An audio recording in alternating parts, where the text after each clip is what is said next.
পথে নামলো বিজেপি। বেহাল রাস্তা সারানোর দাবিতে এবার পথে নামলো বিজেপি। দীর্ঘদিন ধরে হাওড়ার ডোমজুড়ের অন্তর্গত রুদ্রপুর এলাকায় রাস্তার হাল অত্যন্ত খারাপ। প্রতিদিন ঝুঁকি নিয়ে যাতায়াত করছেন এলাকাবাসী।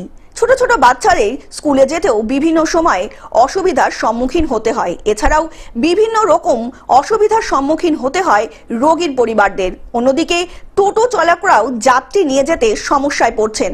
তার থেকে বেশি ক্ষতিগ্রস্ত হচ্ছে তাদের টোটো।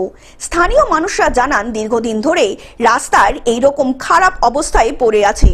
কোথাও জানিয়ে কোনো সুরাহা হয়নি। তাই বিজেপি কর্মসমর্থকরা রাস্তা সারানোর দাবিতে রুদ্রপুরের খাসমোড়া অঞ্চল থেকে ধর্মতলা পর্যন্ত মিছিল করে। প্রায় কয়েকশো বিজেপি কর্মী সমর্থকেরা এই মিছিলে অংশগ্রহণ করে।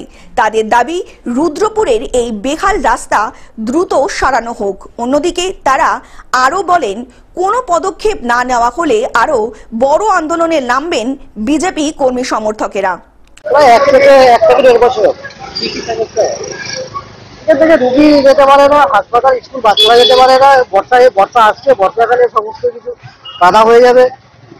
কাউকে জানানো বলতে আমাদের স্থানীয়ভাবে লোকাল ভাবে করা হয়েছে, কিন্তু কোনো কাজ হয়। হাওড়া থেকে অর্পণ সিংহের রিপোর্ট, গ্লোব নিউজ। এখন থেকে গ্লোব টিভি দেখুন আপনার স্মার্টফোনেও। গুগল প্লে স্টোর অথবা অ্যাপল স্টোর থেকে ডাউনলোড করুন গ্লোব টিভি লাইভ অ্যাপ। এছাড়া জিও টিভি অ্যাপ থেকে দেখুন গ্লোব টিভি লাইভ।